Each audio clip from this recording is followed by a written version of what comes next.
Bien, je vous remercie d'être présent ce soir et ça me fait très très plaisir de vous accueillir. Pour en venir à notre thématique de ce soir, un sujet qui nous concerne tous. Les nouvelles donnes de la stratégie économique pour les entreprises.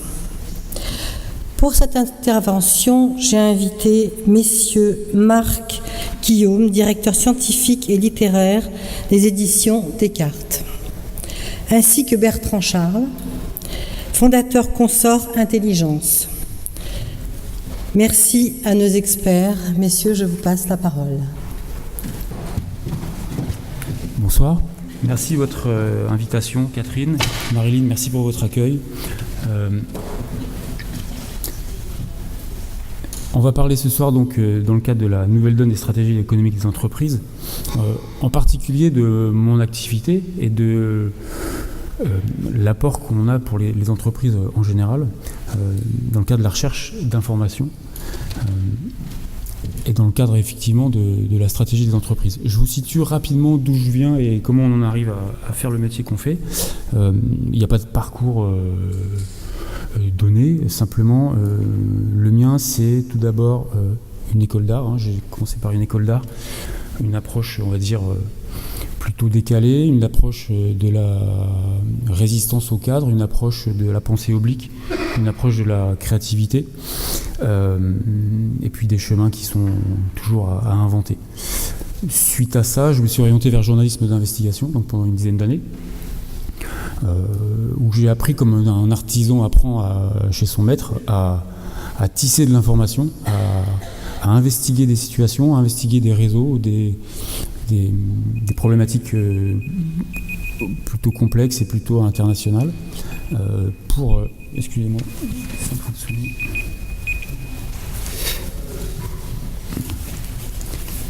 Pour au final me rendre compte que le journalisme était intéressant, mais je me sentais un peu à l'étroit, au sens où effectivement le journaliste est à l'extérieur des situations, à l'extérieur des sujets, c'est sa vocation d'être observateur. J'avais envie de rentrer dans les sujets, de rentrer dans les problématiques des entreprises, de rentrer du côté de ceux qui opèrent sur le terrain et de vraiment basculer de l'autre côté du miroir. Donc j'ai quitté la presse il y a une dizaine d'années pour créer une société un peu atypique qui a pour spécialité au départ la cartographie des environnements d'affaires. Et ça va être le sujet de ce soir, l'environnement d'affaires dans lequel vous baignez tous finalement à votre échelle. Le centre de gravité, c'est vous-même, le centre de gravité de vos situations. Vous êtes décideur dans vos organisations, vous avez une place relative dans les organisations que vous occupez et qui fait que vous êtes tous immergés dans un environnement qu'il convient de maîtriser à un moment donné. Donc on travaille nous spécifiquement là-dessus, sur la maîtrise des environnements d'affaires qui peuvent avoir des formes très multiples. Et on va regarder ça un petit peu en détail ce soir. On intervient, on va dire, avant ou pendant ou après la décision stratégique, en support. On alimente la décision stratégique, un peu de manière extérieure à nouveau, sans apparaître réellement, au service des acteurs économiques, plutôt des entreprises, et spécifiquement des entreprises, en fait, uniquement des entreprises. L'idée, c'est d'être capable, pour un décideur donné, de l'aider à prendre en compte l'environnement dans lequel il évolue, sans limite d'angle de vision, et c'est en ça qu'on parlera tout à l'heure d'une approche holistique. C'est pas un gros mot, c'est un mot complexe et large, sur lequel je vais revenir. On a choisi, parce qu'au départ j'étais seul et puis je me suis associé avec des spécialistes de l'analyse d'information, de l'enquête terrain. On a choisi plusieurs choses. On a choisi d'abord de se focaliser sur la recherche d'informations terrain de sources humaines. À savoir, effectivement, il y a énormément d'informations qui sont disponibles aujourd'hui sur les réseaux sociaux, sur Internet, dans les bases de données. Et effectivement, on va les utiliser toutes et de manière exhaustive. Mais à un moment donné, on arrive dans des cul-de-sac, on arrive dans des endroits où il n'y a plus d'informations, ou alors on ne peut pas les recouper, ou alors on n'arrive pas à y voir clair, et on est obligé d'aller sur le terrain, interviewer ceux qui possèdent l'information mais qui n'ont pas forcément envie de la donner. Donc notre spécialité, c'est vraiment le recueil d'informations, ce qu'on appelle de sources humaines. À un moment donné, quelqu'un va quelque part parler à celui qui a l'information pour la recueillir et nous la faire remonter. Donc finalement, on est sur un métier qui est plutôt davantage tourné vers l'ingénierie de réseau, discret puisqu'on n'a pas vocation à apparaître, nos clients encore moins, et ce, dans un certain nombre de pays. Donc le premier choix, c'est celui-là, c'est d'intégrer de manière structurée ce métier de la recherche d'information de sources humaines, l'information de terrain. La deuxième décision qu'on a prise, c'est de ne pas se spécialiser, ça siffle un petit peu, dans un domaine particulier, que ce soit un secteur en particulier. On ne travaille pas dans des secteurs particuliers, on travaille dans tout type de secteurs, plutôt industriels, mais ça va de l'énergie à l'environnement, à la banque, à tout type de secteur, et on ne veut surtout pas se spécialiser dans un domaine particulier.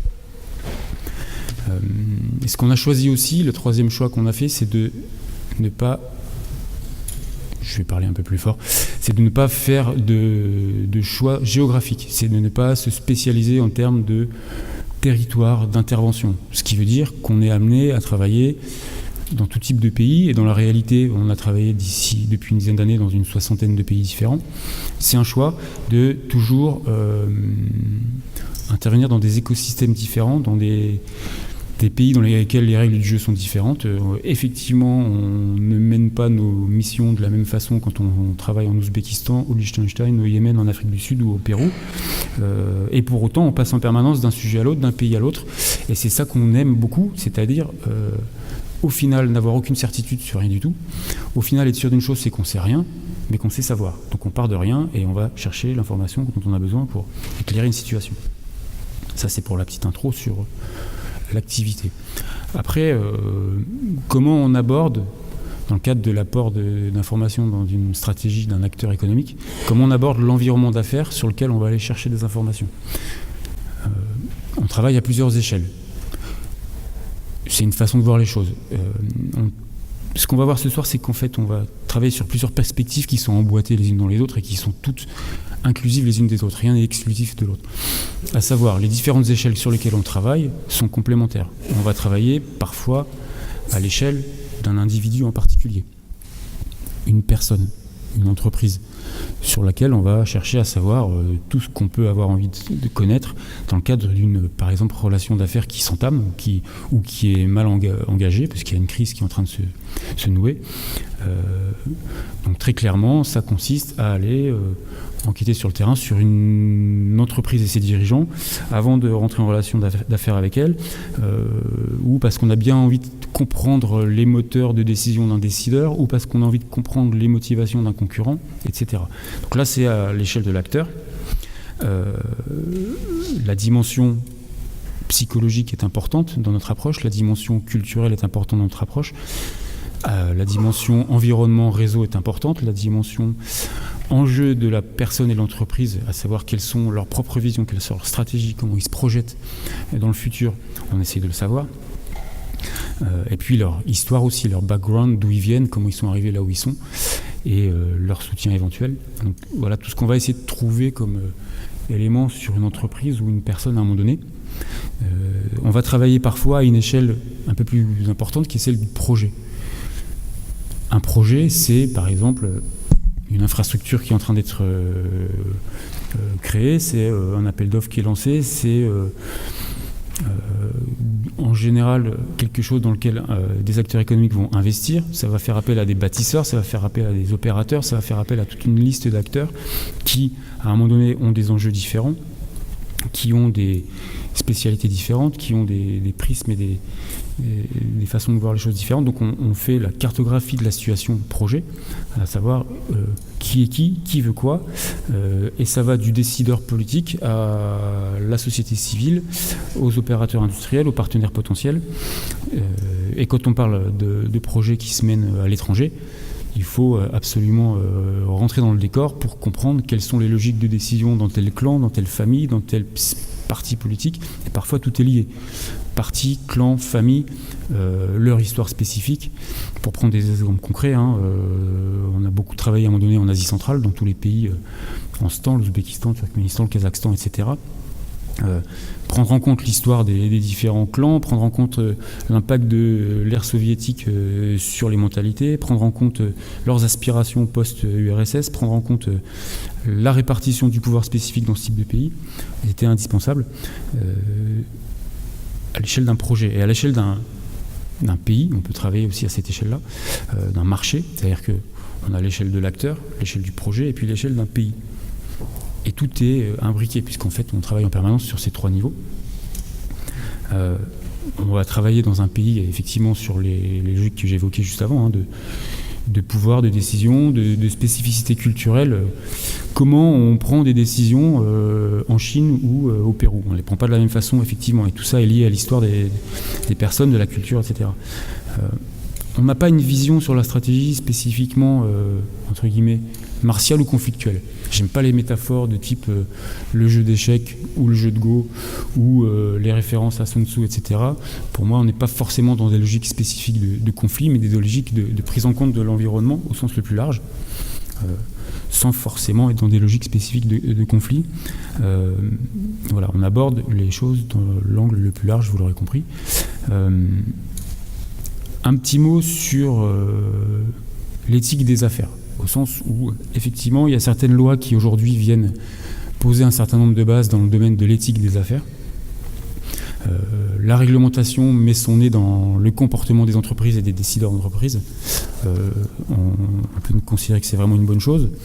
Un exemple concret, je remplis récemment le formulaire de la direction éthique et compliance d'un grand groupe industriel pour passer les fourches codines de cette direction pour qu'ils puissent s'assurer que je me comporte de manière responsable avec mes partenaires et avec mes sous-traitants en termes d'informations sur les pratiques de corruption, sur les pratiques en général de corruption. Voilà. Comment on aborde l'éthique aujourd'hui, c'est beaucoup au sens de la réglementation et de la lutte contre la corruption, blanchiment, financement du terrorisme, etc. Je déplacerai volontiers le centre de gravité de l'éthique au sens où, pour nous, elle n'est pas du tout décorrélée de ce que j'évoquais juste avant. Et je repense à un sinologue dont j'ai apprécié les lectures, Alexis Lavie, sinologue français, qui a fait une thèse sur l'éthique et qui resitue l'éthique au sens étymologique et profond de ce terme, au sens précédant celui de mœurs, de morale, et au sens où, en allant puiser dans les cultures chinoises type confucianiste et taoïste, il y retrouve une valeur profonde de savoir être au monde, savoir être en relation avec les autres êtres humains, et savoir habiter le monde, demeurer sur Terre. Avec comme clé de voûte le mot humain, mais qui dans l'étymologie chinoise n'est pas unique, mais forcément dans une relation. Donc pour nous, le sens large du mot éthique, c'est pas simplement une approche réglementaire qui est vertueuse aujourd'hui, c'est prendre en compte le rapport qu'on peut avoir dans son environnement d'affaires, on revient à l'environnement d'affaires, de manière effectivement responsable, de manière à avoir l'angle d'approche le plus large possible, en soutien à des stratégies, et pour les sécuriser, pour faire en sorte qu'elles puissent aboutir dans le long terme. C'est-à-dire qu'on prend aussi en compte, dans notre approche de l'environnement d'affaires, la dimension temporelle. Est-ce qu'il est temps de faire quelque chose ? Combien de temps ça va me prendre ? Est-ce que je me projette dans le temps ? Est-ce que je vois les choses plutôt à 1 mois, à 2 ans, à 5 ans, à 10 ans ? Le temps est un facteur important dans notre prise en compte de l'environnement. C'est pas une image figée à un instant T, c'est pas quelque chose qui s'arrête à partir du moment où on a fait une photographie, c'est quelque chose de mouvant, de vivant. L'environnement d'affaires est fait d'alliances, de dissensions, de ruptures, de crises, et on est toujours en train d'essayer de comprendre comment les choses évoluent. Donc le rapport au temps est effectivement très important. Et le dernier élément important que je voudrais souligner, c'est le rapport à la trajectoire, à savoir qu'une fois qu'on a un environnement défini, qu'on a bien compris quels sont les acteurs clés, qui veut quoi, et en ayant un peu mieux compris ce qu'on veut nous par rapport à ce qu'on a compris de l'environnement, qu'on a défini son échelle de temps, se pose la question de la trajectoire. Et très souvent, dans mes expériences, puisqu'on travaille essentiellement avec des décideurs et chefs d'entreprise français, on est sur des trajectoires linéaires. Le plus court chemin est le meilleur. La culture de la solution, de l'ingénieur qui conçoit une réponse et qui la pousse de manière linéaire à son destinataire. J'aimerais questionner cette approche très linéaire de la relation à l'espace, au temps, à l'environnement d'affaires, puisque, pour revenir à la culture chinoise, seuls les démons se déplacent en ligne droite. Ça, c'est un proverbe chinois qui nous apprend ça. Nous considérons dans nos approches qu'il est nécessaire de prendre en compte des trajectoires multiples, multimodal, multicanal, multitemporel, et d'aborder une fois de plus l'angle le plus large, à savoir comment s'adresser à une multiplicité d'acteurs de nature différente, de manière simultanée ou de manière orchestrée, scénarisée, en prenant en compte tous les acteurs qui comptent dans une situation et en n'ayant pas en tête celui qu'on m'a présenté comme étant le meilleur pour répondre à ma problématique. Certes, c'est peut-être un élément de la réponse, et puis si on vous l'a recommandé, c'est peut-être qu'il y a de bonnes raisons. Encore faut-il prendre le temps de s'arrêter pour regarder si c'est effectivement la bonne personne, le bon partenaire, le bon acteur au bon moment, au bon endroit. Et puis, c'est de reprendre la main sur l'environnement d'affaires en se disant, mais quelle démarche je dois initier dans cet environnement pour finalement enrober la situation et la maîtriser un minimum. Ce qui fait qu'on est plutôt sur des approches qui sont dans du moyen-long terme. Il nous est arrivé de travailler sur des logiques d'observation profonde d'environnements complexes sur une année. Alors c'est un peu exceptionnel de travailler aussi longtemps sur un environnement d'affaires. En l'occurrence, c'était un pays d'Asie qu'on a observé pendant un an pour au final formuler une stratégie d'approche sur 5 ans. Et en reculant le moment où l'acte entre guillemets commercial qui aurait pu être initial soit au final repoussé à 5 ans et faire accepter ça à des dirigeants d'entreprise en justifiant par la prise en compte de la culture locale. Un exemple. Parfois ça peut être beaucoup plus rapide. Parfois il faut mener des études spot sur, je pense à une étude qu'on vient de mener en Ouzbékistan sur un pays qui est quand même assez complexe, où en 2 semaines il nous a fallu faire la lumière sur les réseaux de décision sur un sujet, où au final rétablir l'histoire de la situation, rétablir l'histoire des clans qui sont en place, rétablir l'histoire des logiques de pouvoir qui sont en place, permet au final aux clients pour lesquels on travaille de décoder au fur et à mesure les situations qui se présentent. Il a une forme de connaissance presque intuitive, digérée des événements, puisqu'il comprend comment on en est arrivé là et comment finalement les événements qui se succèdent s'expliquent par les logiques spécifiques des acteurs les uns par rapport aux autres. Donc on est vraiment sur des approches où on aborde le plus grand angle possible. Au final, je dirais que on est là pour... on est dans une culture de l'information, on est dans une culture de la connaissance, on est de plus en plus dans une culture de la data. Volontiers, j'aimerais qu'on revienne vers une culture de l'intuition, à savoir qu'on la nourrit, l'intuition. Elle se nourrit d'informations qui vont être digérées, qui vont être assimilées par notre cerveau pour, au final, produire des solutions, des réponses qui ne sont pas forcément attendues, mais qui sont le produit d'une analyse quasi inconsciente, qui sont le produit d'une analyse intérieure qui est extrêmement nourrie par un grand nombre d'informations pour au final produire des solutions, des réponses, des fulgurances parfois que je qualifierais d'intuitives, mais pas au doigt mouillé, c'est de l'intuition éclairée. Voilà vers quoi on tend. Je vous dirais que j'ai pas de réponse absolue, qu'aujourd'hui je vous parle de choses dont je suis pas sûr. On n'est jamais sûr de rien, je vous le dis au départ. On ne sait pas grand-chose, mais on avance en regardant autour de nous, en s'intéressant aux gens, aux choses, aux situations, et en essayant de limiter les incertitudes, et en avançant vers le plus de clairvoyance possible. J'espère ne pas vous avoir perdu dans cette déambulation dans l'espace, dans le temps et dans les environnements d'affaires dans lesquels je pense que vous êtes vous-même tous, à un moment donné, confrontés à des situations dans lesquelles vous dites où est-ce que je suis, pourquoi je suis là, comment j'en suis arrivé là, comment je vais me sortir de là. Voilà un petit peu comment on travaille. C'est un focus sur une activité qu'on appelle aujourd'hui l'intelligence économique. J'aime pas trop le terme, mais ça peut recouvrir des réalités très, très variées. Voilà comment moi je l'habite, cette réalité de l'intelligence économique. C'est issu de mon parcours, c'est issu de ma culture aussi, de l'approche multiple. Et puis on apprend en permanence des rencontres, et donc je serai très content d'échanger avec vous à l'issue de cette intervention tout à l'heure pour en miroir peut-être avoir vos impressions, vos retours et avancer ensemble dans ces histoires. Voilà, je vous remercie pour votre attention. J'espère, si vous avez des questions, que vous oserez les poser maintenant ou plus tard. Mais en tout cas, interagissons, ça me ferait plaisir. Merci.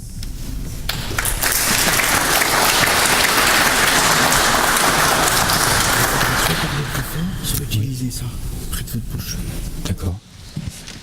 Pour l'instant. l'instant, on passe à des questions s'il y en a. Voilà. Allez-y. Alors, est-ce qu'il y a des questions dans la salle, messieurs, dames ?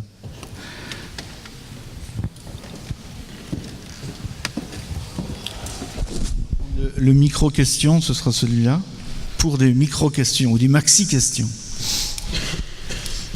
Non, vous avez tous tout compris. Ah, là-bas. Vous pouvez développer stratégie et éthique, les deux mots que vous avez, voilà. Oui, avec un micro, parce qu'on ne vous entend pas. Est-ce que vous... D'accord. Voilà, là c'est bien. Là c'est mieux. Est-ce que je refais la...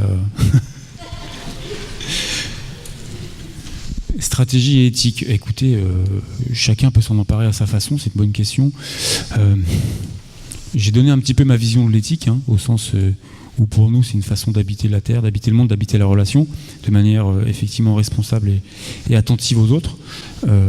Et donc forcément quand on parle de stratégie, si on veut y joindre une notion d'éthique, on doit... Oui. C'est pas le micro en fait, c'est que vous baissez le volume de votre voix. D'accord. Vous entendez. D'accord. N'ayez pas peur de vous. Non, je vous en prie. Merci de me le dire. Ok. Il fallait pas hésiter à me le dire plus tôt. Je reviens sur la question de madame, qui est quel lien entre la stratégie et l'éthique. La définition que je vous ai proposée tout à l'heure de l'éthique, qui est une définition au sens plus large que celui qu'on entend aujourd'hui dans l'éthique des affaires, liée à une certaine réglementation de lutte contre la corruption, etc. Cette définition pour nous recouvre l'ensemble des relations qu'on peut tisser à notre monde, qu'on habite tous ensemble, et l'ensemble des relations qu'on peut tisser aux autres, de manière, si possible, responsable et respectueuse. Donc forcément, quand on se pose des questions et la stratégie dans tout ça en termes d'éthique, qui était capable aujourd'hui dans une sphère économique ou d'entreprise de prendre en compte à la fois dans ses décisions, certes les impacts économiques que vont avoir ces décisions, de succès de son entreprise à court terme, mais aussi, je dirais, l'impact sur l'autre au sens de la relation à l'autre, sur la santé sanitaire, sur l'écologie et l'environnement, sur les aspects sociaux et les travailleurs que vous allez faire travailler, que ce soit dans un environnement proche, vos employés, que ce soit vos sous-traitants ou vos partenaires en France ou à l'étranger. Comment êtes-vous capable aujourd'hui d'appréhender tous ces éléments de manière synthétique et assumée, à savoir quel est l'impact de votre activité en termes, je leur dis, sanitaires, écologiques, social et économiques in fine, bien sûr. Voilà un petit peu comment j'aborde les choses dans notre activité.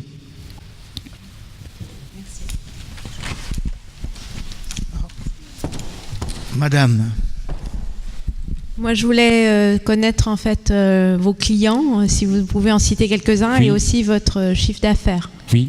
Alors, on touche à des données effectivement confidentielles. Je pourrais me permettre de ne pas répondre. Les clients, on peut les qualifier. Leur nature, c'est quand même plutôt des entreprises industrielles de type grand groupe ETI et parfois des petites entreprises. Les seuls qui nous autorisent à mentionner leur nom, donc je ne vais pas m'en priver, c'est le chantier naval STX, pour lesquels on a mis en place tout le système de lutte contre la corruption, ou optimiser, on va dire, leur système de lutte contre la corruption. C'est un exemple. Globalement, on a des acteurs qui sont des bâtisseurs, des investisseurs ou des constructeurs d'infrastructures. Je ne peux pas le donner leur nom. Ils sont français, globalement, parfois étrangers, mais plutôt français. On n'a pas une vocation et une fibre spécifiquement patriotique, mais pour le coup, on préfère quand même, peut-être par proximité culturelle et par envie de développer en France, travailler pour des acteurs français. Le chiffre d'affaires, c'est quelques centaines de milliers d'euros. On n'est pas sur des énormes chiffres d'affaires, c'est une petite structure.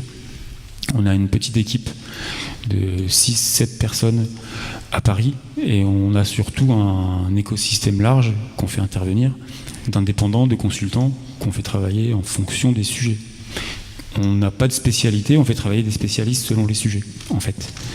Donc le noyau dur est petit, mais la surface d'intervenants est forcément large et malléable en fonction des sujets. Un spécialiste du secteur ferroviaire dans le domaine ou un spécialiste de l'Arabie Saoudite, etc., ça dépend des sujets, quoi. Voilà. Y a-t-il d'autres questions?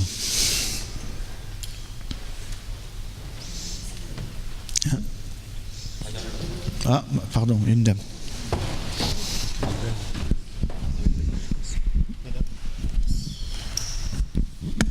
Moi, j'ai trouvé ça très intéressant, même si c'était difficile à entendre au niveau de l'oreille. Qu'est-ce que vous restituez aux entreprises? Des cartographies qui relèvent de l'intelligence économique ou des études sociologiques sur les décideurs? Les deux, voire plus.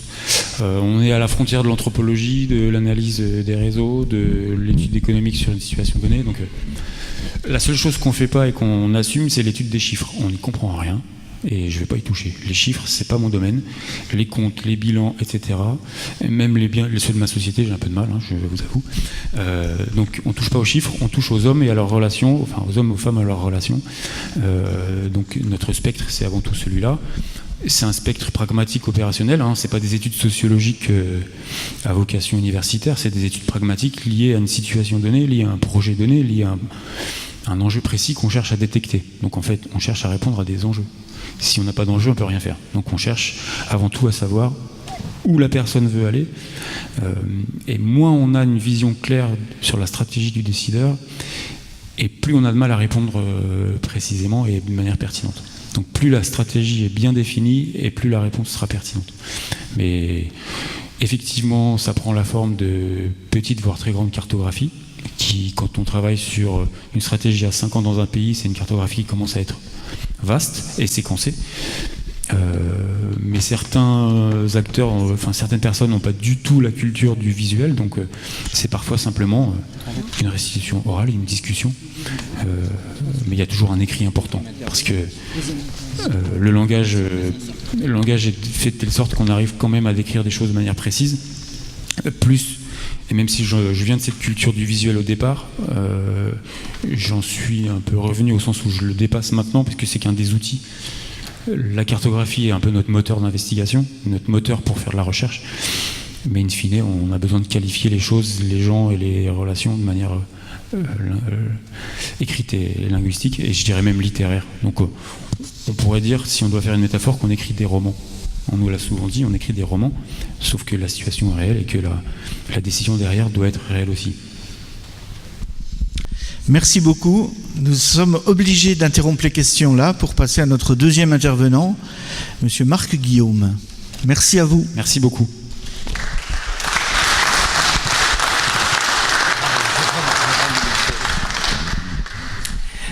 Bonsoir. Je vais partir de ce qui vous a été proposé par écrit, c'est-à-dire de Camus, tout simplement. Peut-être pas pour augmenter la clairvoyance, mais pour essayer de bien nommer les choses. Donc la citation de Camus, c'est tout simplement « mal nommer les choses, c'est ajouter au malheur du monde ». C'est un point de départ qui est poétique, et on peut lui pardonner d'être paradoxal, parce que finalement Camus nous invite à bien nommer les choses par une formule qui est vague. Les choses, quelles choses? Le malheur du monde, c'est tout aussi vague, c'est tout aussi large. Donc je vais lui donner un sens un peu plus précis, un peu plus pragmatique, peut-être plus plat aussi. Il faut être attentif aux mots que nous employons. Il faut être attentif aux mots que nous employons pour comprendre les transformations du monde, surtout quand elles sont lentes et silencieuses, pour finalement accroître nos capacités d'adaptation et d'innovation. Dans une conjoncture où, vous me l'accorderez sans doute, la plupart des entreprises vont disparaître si elles ne sont pas créatives, si elles ne sont pas innovantes. Alors cette formule, finalement, être attentif aux mots, c'est une formulation douce. Ma formulation, elle est sans doute trop douce, et d'ailleurs elle ne fait que reprendre une formule que vous avez peut-être apprise à l'école très tôt. Ce que l'on conçoit bien s'énonce clairement et les mots pour le dire arrivent aisément. Est-ce que Boileau surmonte la difficulté? C'est déjà plus précis que Camus, mais ça ne va pas. La formule de Boileau, il faut l'avoir en tête, il faut parler correctement, il faut énoncer ce que l'on pense clairement. Mais d'où elles viennent, nos conceptions, que nous devons énoncer clairement? D'où viennent nos conceptions? Eh bien, elles viennent d'abord de la langue, justement, des mots, justement. Donc on est dans un cercle.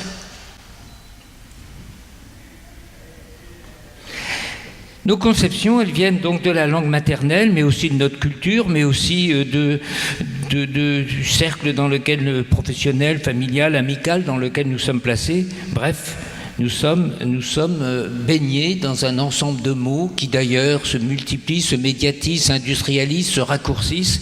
Nous sommes dans ce bain culturel des mots, et peut-être que nos conceptions qui viennent de là sont appauvries, et que finalement, bien concevoir, c'est un travail très long, très difficile, puisque finalement, si vous m'avez suivi jusqu'à ce point, je vais vous dire, vous ne pensez pas. C'est la langue qui vous pense. C'est la langue qui pense pour vous. Donc ce n'est pas seulement Boileau qu'il faut écouter, c'est avoir en permanence, à l'égard de ce que nous pensons, le doute, la méfiance, et essayer de se prémunir de toutes les idées reçues, des routines de pensée, des conventions. Donc je le répète, tâche immense, impossible presque, qui exige beaucoup de détours,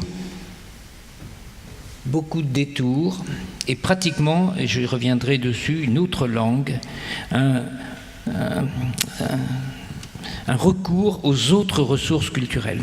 Petite parenthèse philosophique, cette prise de conscience a introduit une faille dans la philosophie. La philosophie contemporaine, celle de la deuxième moitié du XXe siècle, notamment en France, a connu une faille on a appelé cette faille la déconstruction. La faille, elle est très importante. C'est comme l'apparition de la peinture abstraite dans l'histoire de la peinture. C'est une véritable coupure. Aujourd'hui, il y a des philosophes qui peignent, qui pensent concret, comme Boileau, et il y en a d'autres qui déconstruisent. Alors ça, c'est une coupure interne dans l'histoire de la philosophie, c'est aussi une coupure avec le grand public. Et les trois principaux philosophes qui ont développé la déconstruction sont français. Ce sont Jacques Derrida, Gilles Deleuze et François Julien, dont j'ai affiché un des livres, L'écart et l'antre. Mais il a écrit une 50aine de livres, et c'est le philosophe le plus traduit dans le monde, le philosophe français le plus traduit dans le monde. Et c'est aussi le plus accessible. C'est quelqu'un qui peut parler à des chefs d'entreprise d'une manière extrêmement simple et pédagogique. Permettez-moi, parce que je ne suis pas sûr d'avoir été compris, de choisir un exemple personnel que je vais développer très très rapidement. J'ai écrit un livre que vous ne voyez pas, mais que je vais vous montrer, qui s'intitule « La question du genre ». Et en dessous, en sous-titre, « Sexe, pouvoir, puissance ». Si j'avais à l'époque ce livre à 5 ou 6 ans, si je le réécrivais aujourd'hui, je le modifierais profondément et je le compléterais, justement à cause du travail de François Julien. Mon livre est parti sur un concept, justement, sur un mot qui n'est pas... qui nomme mal les choses. Ce mot, c'est différence sexuelle. Différence sexuelle.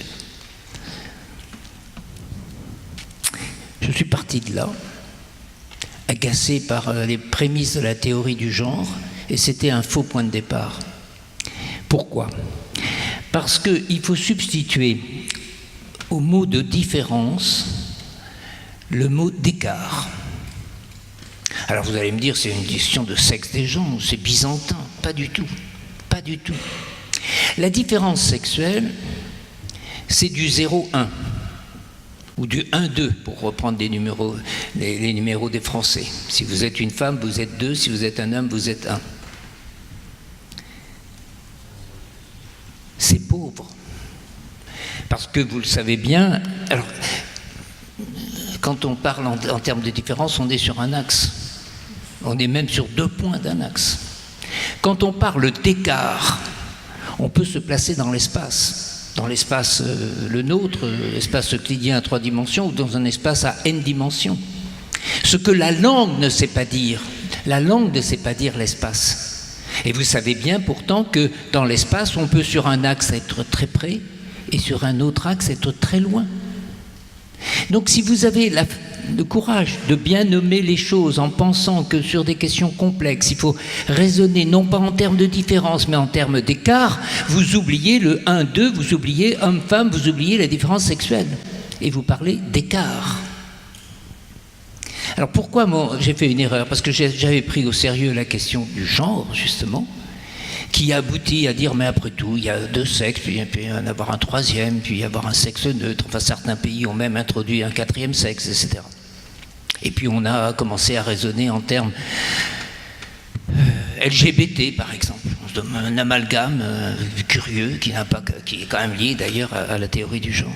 Tout ça, c'est un ensemble, c'est un tissu d'imbécilité.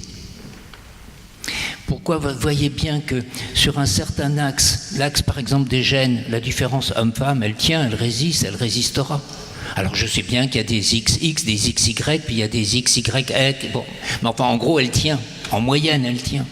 Sur le plan physiologique, en moyenne aussi elle tient. Puis il y a une 3e dimension, la dimension sociale, c'est de là que vient la théorie du genre. Et comme disait Simone de Beauvoir, on ne naît pas homme, on le devient. On ne naît pas homme, on le devient. Là, vous devez vous dire, j'ai mal entendu, qu'est-ce qu'il raconte? Non, je le fais exprès, parce que Simone de Beauvoir a volé la formule que je viens de vous dire à Erasme. Simplement, elle a été maligne, parce qu'au lieu de dire on ne naît pas homme, on le devient, ce qui est vrai, c'est vrai aussi pour les femmes, et elle a écrit on ne naît pas femme, on le devient. Ça, c'était malin, parce que du coup, elle est apparue au bon moment comme une féministe. Mais la formule, évidemment, s'applique aux hommes comme tout le monde peut le comprendre. Et donc, vous voyez sur ce 3e axe, l'axe social, effectivement, il peut y avoir des rapprochements. Il y a des hommes qui sont socialement des femmes et des femmes qui sont socialement des hommes, etc., etc. Et puis, multipliez les axes et du coup, vous aurez une cartographie fine de la distance, de l'écart, et non pas de la différence. Et donc, toutes ces bêtises qui s'accumulent, parce que nous pensons en termes de différence, pourraient être agréablement, poétiquement, intelligemment économisées. Donc voilà, je vous encourage, et je finis la première partie de mon intervention, à avoir du doute, à avoir de la méfiance à l'égard des mots que vous employez. Et en tant que chef d'entreprise, en tant que gestionnaire, en tant que responsable d'une communauté, il me semble que cette méfiance doit conduire à creuser la langue de votre domaine dans la langue commune. Un entrepreneur qui veut avoir l'intelligence de son entreprise, de son domaine, de son environnement, doit creuser la langue de son domaine, doit l'inventer. Peut-être pas pour en parler dans les médias, peut-être pas pour en parler à ses clients, peut-être pas pour en parler aux politiques, non. Mais il doit intérieurement creuser sa langue, ce qui est ce que l'on demande à un écrivain. Tout grand écrivain creuse une langue dans la langue commune. Le chef d'entreprise doit faire ce travail de creuser une langue, de trouver les mots appropriés de son cœur de métier ou de ses développements potentiels. Alors, je vais prendre quelques exemples concrets pour que vous n'ayez pas l'impression que je me suis limité à quelques généralités philosophiques. Je vais prendre un mot très vague qui est très à la mode, qui est utilisé par tout le monde, qui est le mot de numérique, l'économie du numérique, les industries du numérique, le secteur du numérique. C'est une manière de nommer les choses extrêmement plates, qui n'est pas d'ailleurs totalement fausse, parce que c'est vrai que la numérisation est une technologie commune à toutes ces entreprises, à tous les acteurs du numérique. Mais c'est vraiment de la paresse de parler de numérique. Quel est le cœur de l'affaire? Alors, je ne vais pas dire que toutes les entreprises relèvent du cœur que je vais essayer de vous décrire maintenant, mais presque. Le cœur, pour moi, il est d'origine postale. Les entreprises du numérique sont une sorte de généralisation par le numérique, justement, d'un accroissement, d'un affinement, d'une généralisation presque infinie de ce que la Poste avait inventé.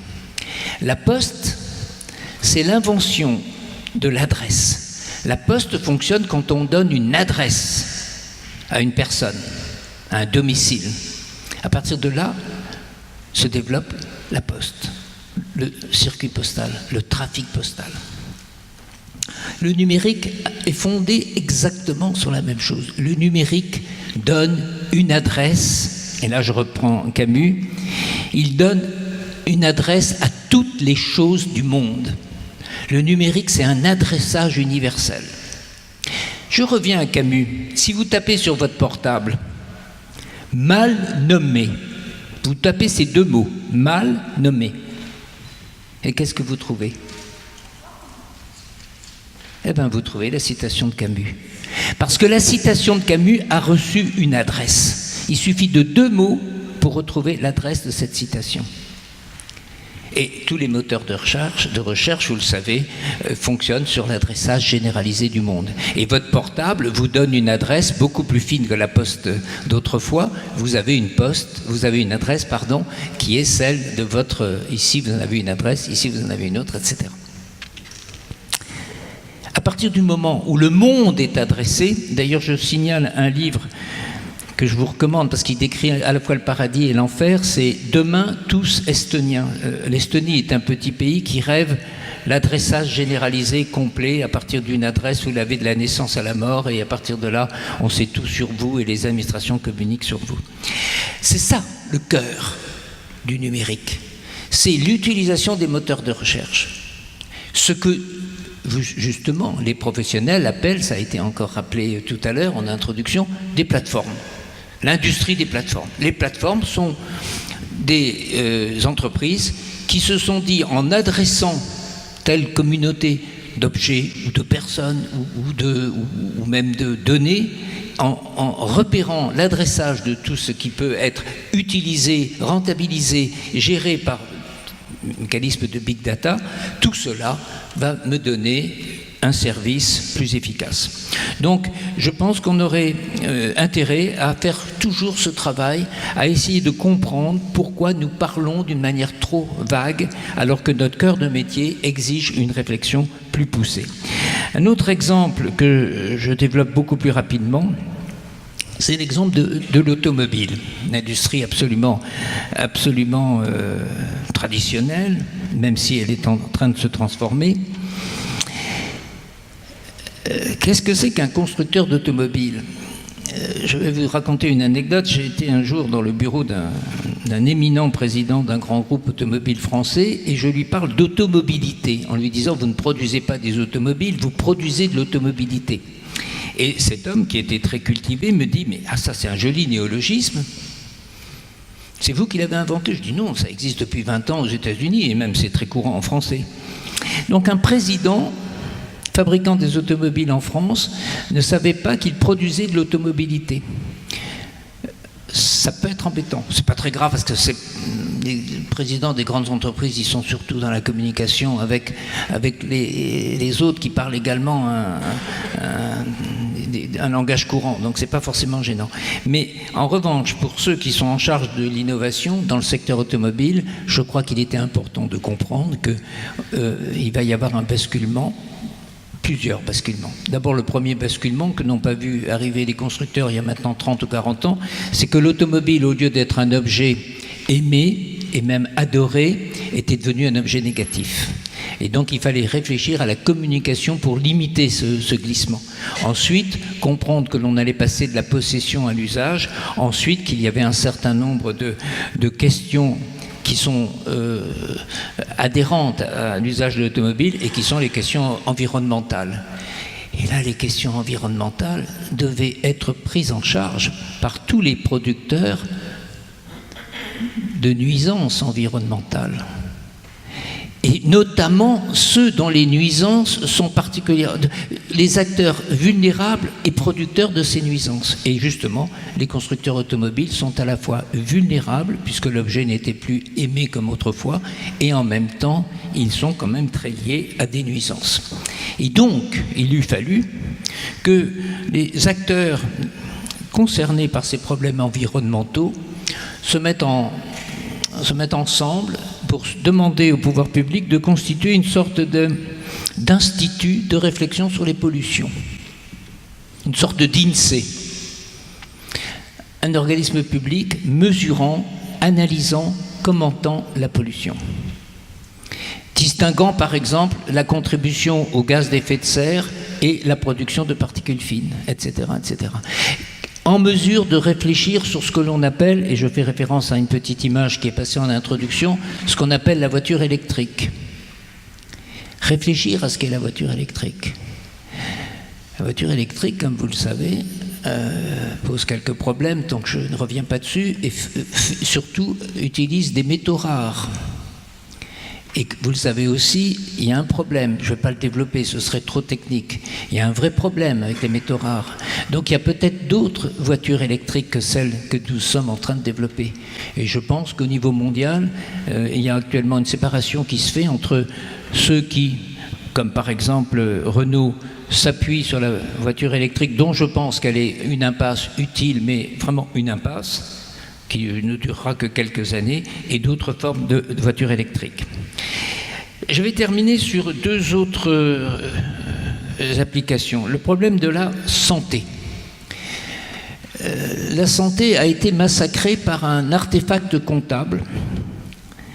Ça, vraiment, on a mal nommé les choses en matière de santé. Pourquoi ? Parce que, comme vous le savez, une grande partie de la santé du financement de la santé est repérable puisque c'est une partie de vos cotisations sociales.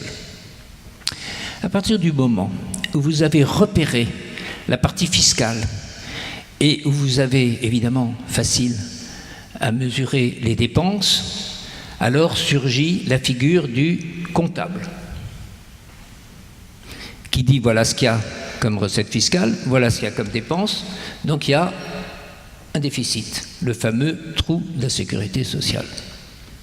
Et là, on a mal nommé les choses. On s'est mis à radoter, journalistes et autres, politiques, et journalistes pour différentes raisons. Le trou de la sécurité sociale n'existe pas. Mais bien sûr qu'il n'existe pas. Parce que s'il existait, il y aurait un trou de l'éducation nationale. Pourquoi il n'existe pas pour un comptable ? Parce que justement, les impôts que vous payez, on ne les sépare pas. Est-ce que je ne suis pas clair ? Là, j'ai l'impression que vous ne me suivez pas complètement. Bon, il y aura peut-être des questions. Mais quand vous payez vos impôts, vous payez des impôts pour la défense, pour l'éducation, pour la justice, pour la sécurité, etc., etc. Mais on ne les identifie pas. Donc le comptable, il ne peut rien dire. Le comptable n'apparaît pas sur la scène. Tandis que quand vous payez des charges sociales, eh bien là, vous avez effectivement une partie qui est affectée à la sécurité sociale et donc on peut faire Mais si on avait, imaginons, revenons pour être plus clair, imaginons qu'au lieu de faire la contribution, que l'éducation ait été payée sur les charges des entreprises et des salariés, il y aurait un trou de l'éducation nationale. Et si, inversement, les dépenses de santé avaient été intégrées, ce qui est d'ailleurs un peu le cas avec les compléments du budget général de l'État, à ce moment-là, le trou aurait disparu. Donc c'est un artefact comptable. Mais cet artefact, cette mauvaise nomination des choses, crée un désastre. Et peut-être pas seulement un désastre au niveau des finances publiques, c'est-à-dire cette culpabilisation, cette recherche de la réduction des dépenses, mais peut-être que nous avons une vision étriquée que, par exemple, les Américains n'ont pas. Les Américains se servent plutôt des dépenses sanitaires comme des dépenses militaires pour développer un secteur très important. Pourquoi il est important, les dépenses sanitaires ? 3 raisons. 1, ça crée de l'emploi. Donc, première raison, évidemment, ça tient à quelque chose d'important pour nous, à savoir notre santé. 2, mais après cela, ça crée de l'emploi. 2, c'est de la haute technologie. Et 3, ça n'a aucun, ou presque aucun impact sur l'environnement. Donc on cherche de la croissance, on recherche des ressources de croissance, on recherche la lutte contre, enfin on veut lutter contre le chômage, on veut apparaître dans la haute compétition mondiale sur ces questions-là, et on est pieds et poings liés parce que les choses sont mal nommées, parce que les comptables surgissent et parce qu'on répète bêtement. Moi j'ai été invité 10 fois par des journalistes qui me disaient « Alors, qu'est-ce que vous pensez du trou de la sécurité sociale de cette année ?» Et quand je disais, je le fais plus maintenant, quand je disais mais le trou de la sécu n'existe pas, le journaliste se disait ça y est, j'ai fait une erreur de casting, j'ai encore choisi un universitaire, peut-être un fou, et je n'étais plus jamais invité. Maintenant je le fais de manière plus courtoise et peut-être plus convaincante. Donc voilà, dernier point, l'environnement. L'environnement, c'est quelque chose d'affreusement compliqué, et c'est tellement compliqué, c'est tellement systémique que, de la même manière que les économistes abusent un peu de leur savoir et pour démontrer toutes les thèses qui leur conviennent, les hommes politiques, c'est encore pire. Alors l'écologie, c'est l'économie au cube, c'est infiniment plus compliqué. Et donc il faudrait vraiment interdire une réflexion... il faudrait presque interdire que le débat soit mené par des experts insuffisants. Il faudrait qu'au lieu de parler 3 minutes de ces sujets-là, on en parle longuement, qu'il y ait une sorte, je le répète, d'INSEE de l'environnement pour essayer de mettre au point une réflexion sur quelque chose d'important, d'urgent. Je suis à la fois... En France, j'étais parmi les premiers à être proche du mouvement et en même temps, je suis devenu je dénonce presque systématiquement les erreurs de raisonnement, de réflexion, de parole, de malnomination des choses par les écologistes. Je vais finir sur une anecdote qui va vous amuser pour vous montrer à quel point on peut se faire piéger. Comme beaucoup de Parisiens, je me réjouissais qu'il y ait des abeilles dans notre ville. Des ruches, du miel. Et la raison est la suivante, c'est qu'il n'y a pas de pesticides dans les villes. Donc effectivement, les abeilles peuvent se réfugier de la campagne vers les villes. Je suis sûr que presque tous vous dites, oui, bien sûr, tant mieux. Au moins, il y a un havre de paix pour les abeilles. Sauf que il y a à peu près 1 millier d'espèces d'abeilles. Et il y en a une qui est l'abeille domestique, qui, elle, va être effectivement soutenue par les entreprises, par les quartiers, par la mairie de Paris, etc., pour avoir le miel de Paris. Mais ces abeilles domestiquées, elles tuent les autres, ou plutôt elles font mourir de faim les autres. Donc vous voyez, sur un problème aussi simple, apparemment aussi simple, on est dans une difficulté presque inextricable. Donc vraiment, pour toutes ces questions et pour les chefs d'entreprise qui ont à les gérer, il est important de bien nommer les choses. Je vous remercie.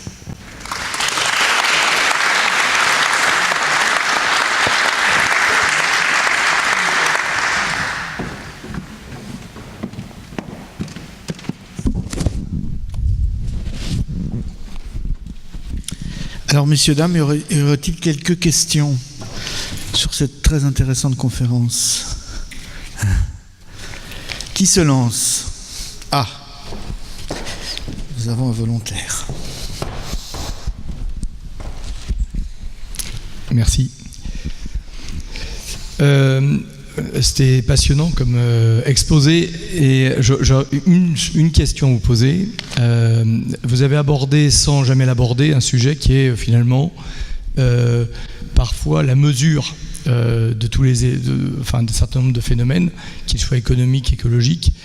Et j'ai l'impression, en vous entendant, que ce qui nous manque, c'est un agrégat, un indicateur qui permette d'unifier ou de considérer que des systèmes aussi imbriqués ou hétérogènes que sont l'économie et l'écologie. Je ne sais pas si un système, l'écologie. Ce qui nous manque, c'est un élément de mesure qui puisse être commun aux deux, de façon à ce que les comptables puissent peut-être mieux intégrer certaines dimensions de nature responsabilité environnementale et sociétale dans le calcul économique, avec un problème, c'est qu'on ne connaît que la monnaie aujourd'hui, et que la monnaie est un instrument de court terme qui mesure des décisions de très très très long terme, et j'ai l'impression que c'est là qu'il y a un hiatus. Je ne sais pas ce que vous en pensez. Merci.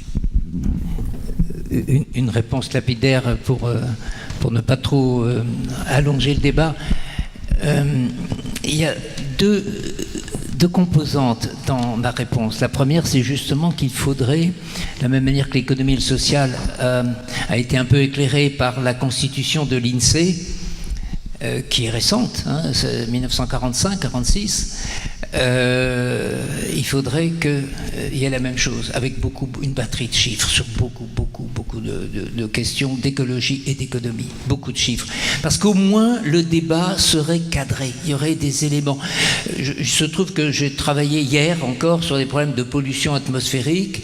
On ne peut pas savoir l'effet sur la pollution du trafic à Paris.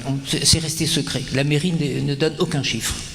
Il y a un débat, vous le savez bien, la mairie ne donne aucun chiffre. S'il y avait, il y a Air Paris qui donne des chiffres que personne ne sait analyser, et donc il faudrait vraiment une batterie de chiffres. Mais je crois que votre question, c'est, il y a une autre dimension. Alors là, à l'opposé, il faudrait réussir pour l'environnement le coup qu'ont réussi les économistes. C'est un coup génial.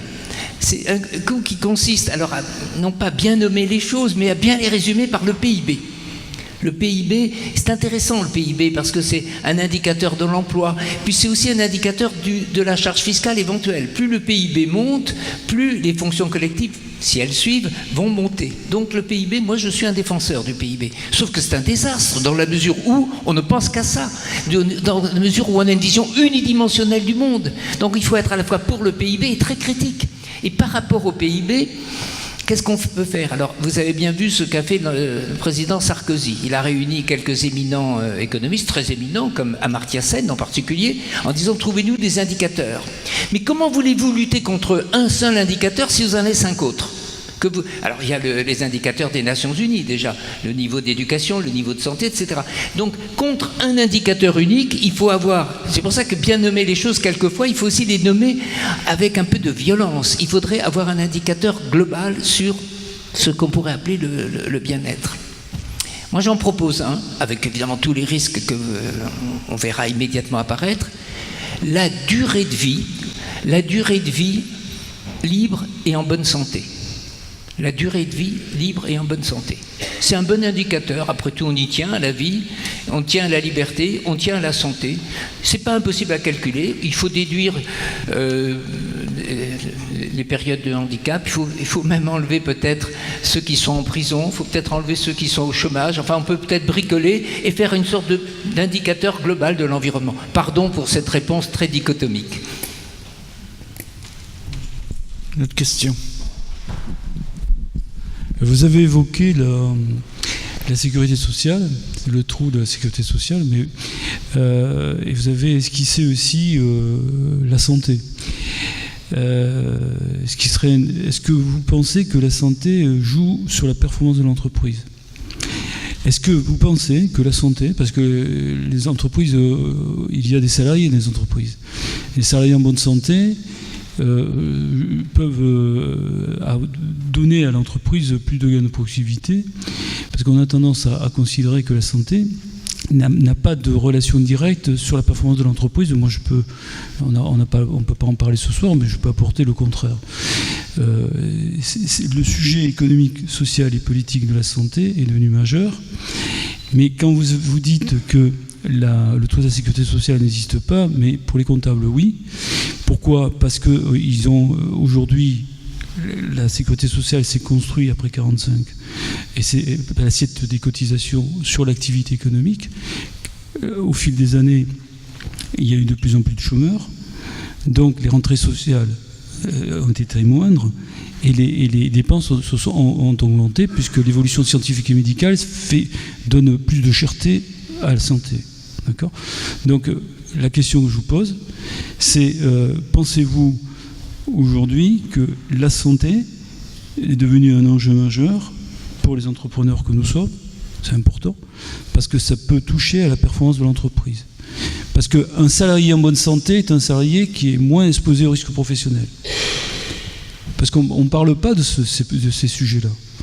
Dire que quand on revient sur l'ANI, la généralisation de complémentaire santé, bon nombre de dirigeants d'entreprise ont considéré que c'était une dépense. Alors que quand on investit dans la généralisation de complémentaire santé, de fait, on investit dans la santé de ses salariés, dans la productivité, dans la qualité du travail qui est fourni, et surtout quand on règle le problème au niveau des petites entreprises, parce que l'enjeu, il est là. D'accord ?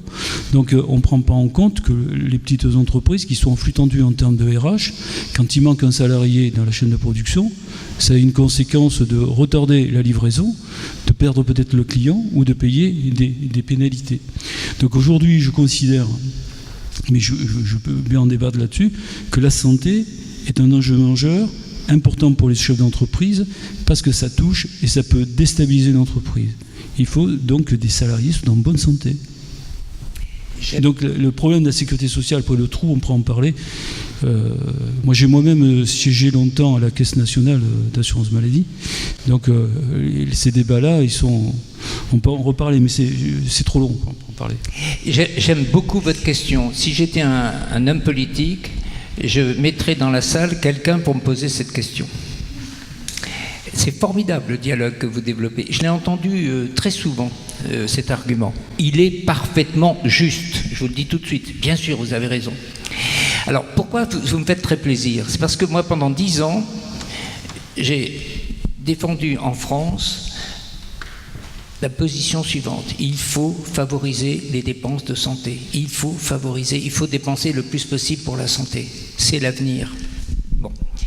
Quand je dis ça, moi il m'est arrivé de faire des débats une fois avec, je vais vous raconter, je peux la citer, Roselyne Bachelot qui était ministre de la Santé. Sur France Culture, je défends cela, je parle comme ça, un peu comme je parle devant vous. Roselyne Bachelot, qui est une femme politique, ne m'écoute pas, et elle reprend la parole en disant « Monsieur Guillaume, qui est économiste, bien sûr, défend la réduction des dépenses de santé ». Elle avait entendu le contraire de ce que j'avais dit. C'était tellement invraisemblable que je défende l'accroissement. Moi, je croyais lui faire plaisir, pas du tout. Elle avait pensé que Bon, bien évidemment, vous avez raison, mais permettez-moi de vous dire que vous êtes dans une position défensive. Importante, certes, il faut développer la santé parce que c'est aussi la santé des entreprises. Bien sûr, vous avez raison. Mais la santé, elle n'a même pas besoin de cet argument. C'est notre bien le plus précieux. C'est un facteur d'emploi, c'est un facteur de haute technologie dans tous les domaines. Pas seulement le médicament, mais même la chirurgie. Un chirurgien aujourd'hui, c'est un chef d'orchestre de haute technologie. Les enjeux sur le plan mondial sont évidents. Et quand on dit mais les Américains dépensent 20% de leur PIB en dépenses de santé, et on ajoute les pauvres, nous on dépense seulement 14%, on fait beaucoup mieux qu'eux. Mais non, on est stupide. Et pourquoi on est stupide? Je reviens quand même sur mon histoire de trou de la Sécu que vous évoquez, que vous écartez un peu quand même, parce que c'est ce qui se passe en ce moment. Comme il y a un trou, on le comble par le budget général de l'État. Et si on fait un effort de plus et qu'on n'assoit pas les dépenses de santé sur les cotisations, ça sera sur le budget et c'est fini. Il n'y a plus de trou, il n'y a plus rien. À mon avis, si on faisait un décompte un peu plus fin, éventuellement si on faisait un travail de statisticien, le trou de l'éducation nationale, avec les services pédagogiques insuffisants rendus, pour démarquer une formule que les gens de la santé connaissent, serait beaucoup plus considérable. Donc, battons-nous pour faire passer dans le dialogue les mots justes et pas seulement votre argument que je partage intégralement. Catherine, on a encore le temps pour quelques questions. Oui. Alors, c'est une dame. Bonjour. Moi, j'ai beaucoup aimé votre intervention et surtout un mot qui est creuser la langue. Je trouve que c'est extrêmement important. Moi, j'ai un cabinet de lobbying, donc quand vous parlez des politiques, ça m'amuse beaucoup. Lobbying. Et je passe ma vie à expliquer aux chefs d'entreprise que j'ai en face de moi qu'ils n'utilisent pas les bons mots pour expliquer leurs problématiques, leurs propositions, leurs souhaits. Et donc, ils ne sont pas entendus. pour cette raison-là, parce qu'ils ne creusent pas assez leur langue. Alors je ne le dis pas aussi bien que vous le dites, mais c'est exactement ce que vous avez dit. Et je voudrais savoir, quand vous avez un acteur économique en face de vous et que vous lui dites ça, quelle est sa réaction ?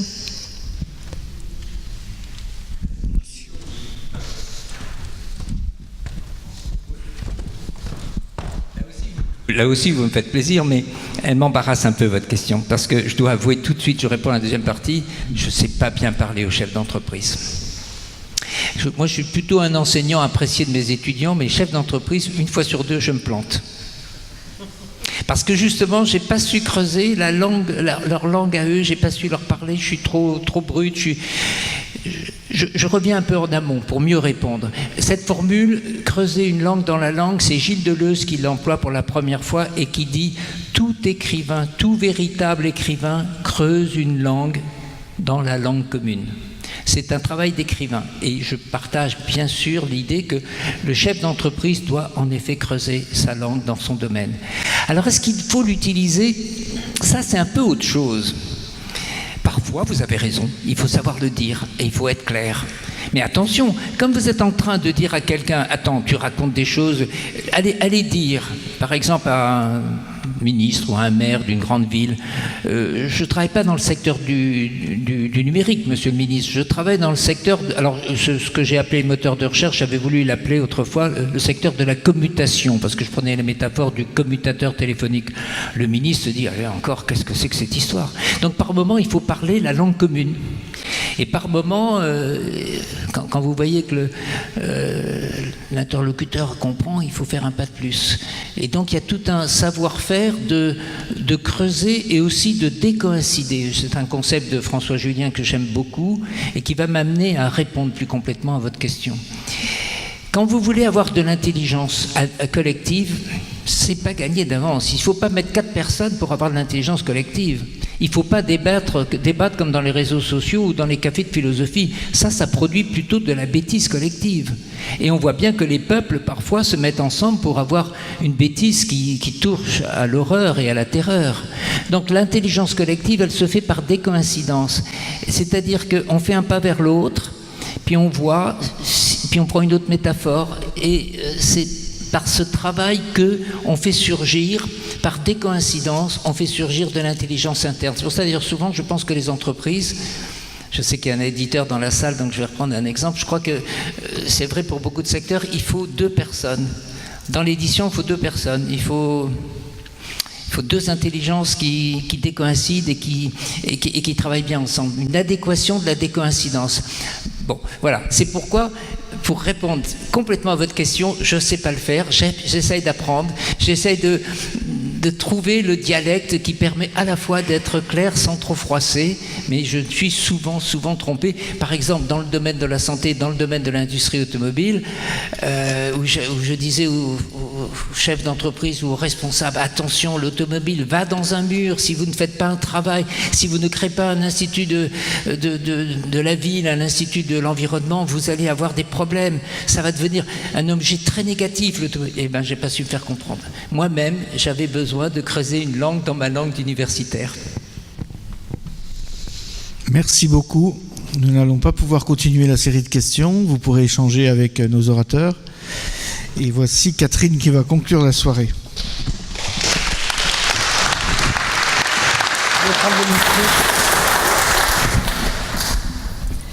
Merci à nos experts qui seront à votre écoute tout au long de votre soirée.